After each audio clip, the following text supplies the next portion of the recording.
Marvel just released a zombie show that's way better than the zombie episode from What If, and it's also better than most of the zombie comics they've been putting out since the mid-2000s. Of course, it's not perfect, but it doesn't need to be perfect to be fun. And I'm gonna tell you why. Are you making your voice deeper? This is my voice. By the way, I'm Rain, I'm the owner of the channel. I'm also the scriptwriter, video editor, thumbnail designer, and meme selector. Wait, that's not a real job. Anyway, from now on, I'll be talking to camera as well, so you'll be seeing me way more often. I missed the part where that's my problem. This picks up from What If episode 5, where almost all the Avengers got infected by a zombie virus, and the whole planet got hit with an outbreak. 5 years later, a few heroes are trying to survive in small groups. On one side, we've got Spider-Man, Ant-Man, and Black Panther, the ones we already saw in What If. Then there's Shang-Chi, his bestie without benefits, Jimmy Woo, and a couple more guys no one really cares about. Over at a S.H.I.E.L.D. base, Red Guardian, Yelena, and her mom are hiding out. And in New York, there's Miss Marvel, Kate Bishop, and everyone's favorite, Ironheart. Oh, and Blade shows up too, but here he's conscious Avatar, which is why he's dressed like Moon Knight. He's the coolest part of the whole show, and I'm sure there'll be hundreds of TikTok edits with Blade's best scenes, cause everything he does is just...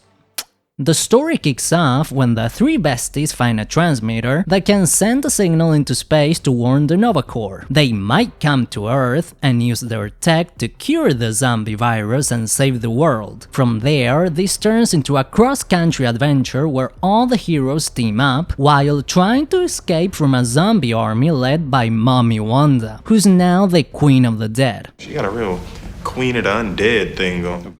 Now that I think about it, this is the closest thing we've had to an Avengers story since 2019. Right from the first scene, this show sets itself apart from the What If episode with how violent it is. Kate shoots an arrow into a zombie and we can see actual blood. 5 minutes later, some guy gets stabbed through the stomach. And the violence just keeps going up and up to levels I can't even describe or show here, because I'd sure get demonetized. And we definitely don't want that. This is the most violent superhero thing we've seen outside of comics, even more than The Boys and all the Deadpool movies combined. So if you're here for the blood, you're gonna be super happy. That wasn't the case with the What If episode, where you could tell it was made for all audiences. They had to kill characters off screen or show the tiniest bit of violence so they wouldn't freak out their worried parents watching the show with their kids. But since this new show is rated TVMA, they just went all in with the blood. But thankfully, it's not over-the-top gross either. There are a few moments that are nasty or might shock you, but they never go overboard with it, like in The Boys comics or Ultimatum, where it feels like they're just being violent for the sake of it. This is more like...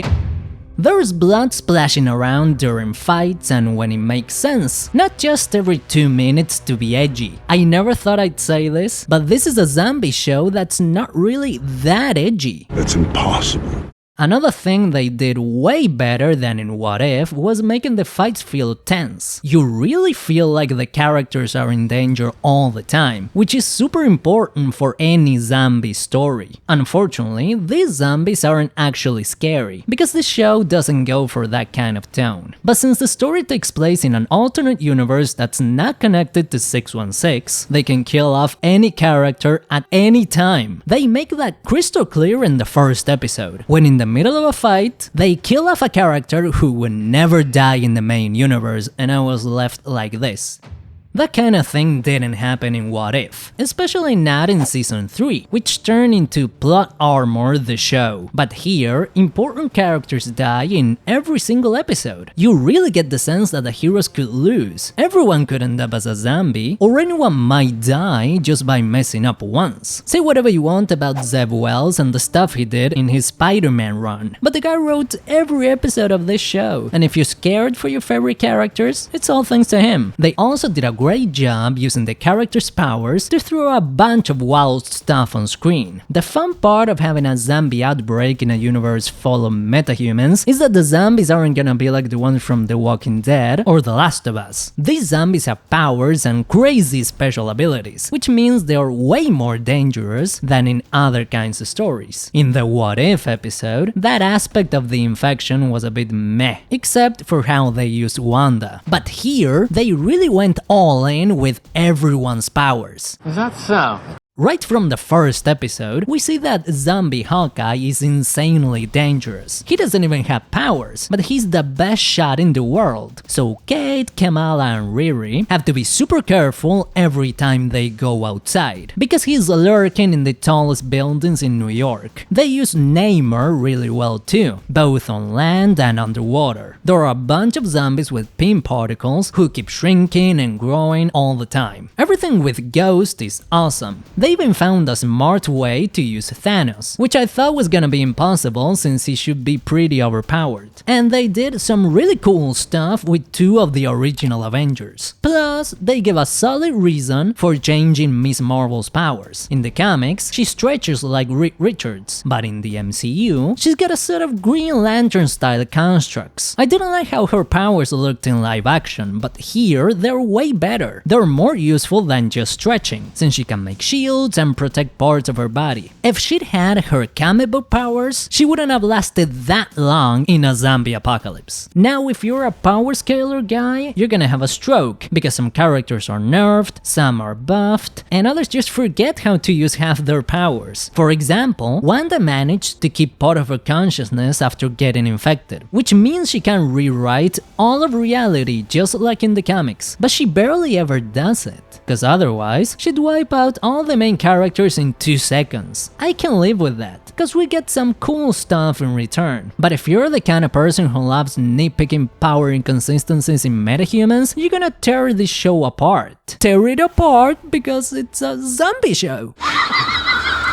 The cool thing is that this show feels way crazier and more original than What If, which is kinda wild, considering it was directed by Brian Andrews, the same guy who directed 26 episodes of What If. My guess is, he either had way more creative freedom here, or he just didn't want to direct What If anymore. Seriously, how did this guy go from directing the Supreme Strange episode to the Darcy and Howard the Duck one, and now this? That's gotta be the most inconsistent career ever. The good news is, the guy really stepped it up and gave us some really awesome scenes. In the first episode, there is a super long shot of Kamala running away from beloved Captain Marvel. That kind of shot is almost impossible to pull off in live action, because of how much camera movement and VFX it would need. Sure, with this animation style, it kind of looks like a QuickTime event from a PS2 game, but it's still more creative than anything they pulled off in 3 seasons of What If. Then in the second episode, they did something even better, with Shang-Chi and his bestie on the verge running from zombies on the very first day of the outbreak. This scene goes on for almost 3 minutes with no cuts. You never see that stuff in the MCU. The closest thing would be a couple action scenes in Thunderbolts, but the longest one there was like 70 seconds. This one's more than double that. Wow.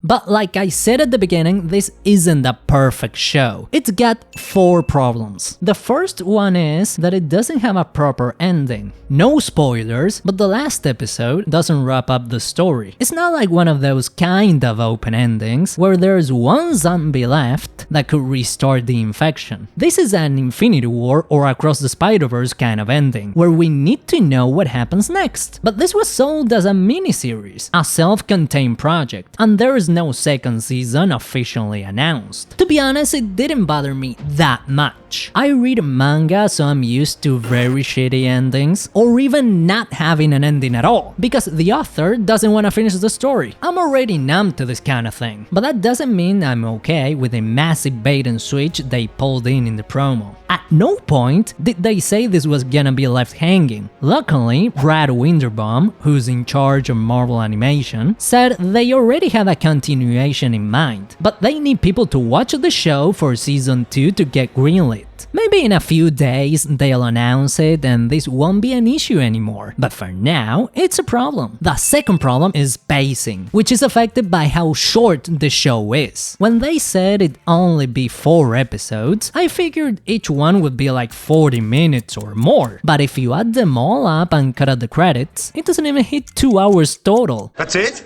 It works if you wanna binge it in one go, but everything moves super fast. There are a bunch of characters who die in brutal ways, and I felt nothing because we barely spent any time with them. It's not that they were written badly or that they weren't likable, it's just that I didn't have time to get attached. I was definitely surprised a few times because I didn't expect them to kill off certain major characters the way they did, but I didn't feel sad at any point. Again, no spoilers, but in the last episode, there is a moment where the characters remember the fallen in what's supposed to be an emotional scene, and my face was like this.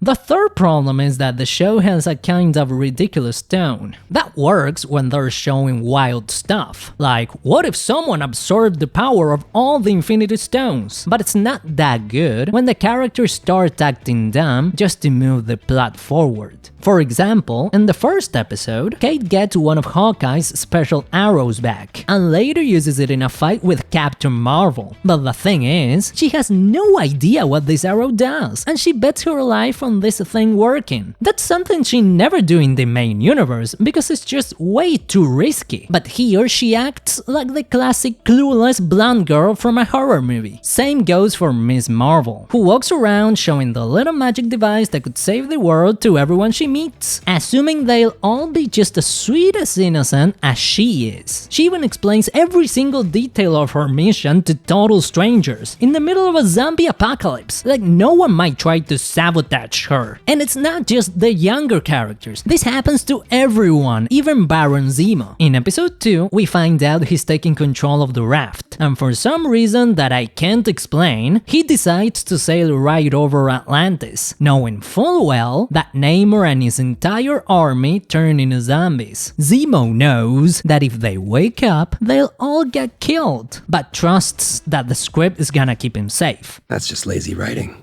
None of this ruined the show for me, or pulled me out of the story, and I get that maybe they had to include some of these convenient plot points just to keep things moving with how short the episodes are. But if they cleaned up those little details, Marvel Zombies could have been way more than just a good zombie show. Maybe we'd be talking about it alongside animated gems like X-Men 97. And we've got the fourth problem, the worst one, the humor. I'm not against throwing in jokes in a serious story where everyone's probably gonna die, since sometimes you need that to break the tension. But you can't have 4 characters who exist solely for comic relief in such a short show. On top of that, Spider-Man and Shang-Chi also throw in sarcastic one-liners, so at times this turns into a full-on sitcom, but not even a funny one, because most of the jokes are pretty lame. At least they didn't make the same mistake as in the What If episode, because there aren't jokes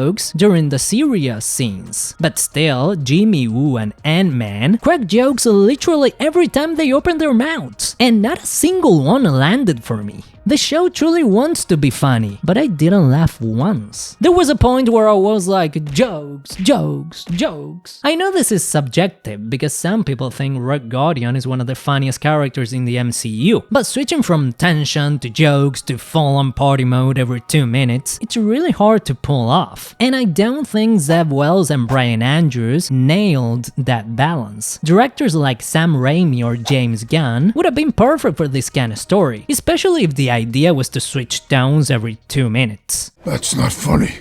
But even with all that, the show still works. It's fun, it's got some great action scenes, it's original, they use everyone's powers in creative ways, and it's super ultra mega crazy violent. Even though no death made me tear up, there are definitely a few emotional moments that hit well. There was one scene with Kamala and Wanda that was really tricky to pull off, because of the twist they added and the choices the characters make, but it ends up feeling believable. I thought I was gonna miss Spider-Man, since he has has way less screen time than I expected, but Miss Marvel actually carries the show pretty well when it's her time to shine. I liked her way more here than in her own show or in the Marvels, and if you're not the biggest fan of her, you'll probably end up liking one of the others like Shang-Chi or Blade. I'd even say Ironheart works better here than in her own show, even though she doesn't get much screen time. Maybe some people will start warming up to Riri Williams after seeing her here, but it's tough cause most MCU fans hate her. If you wanna know why, you gotta check out this video.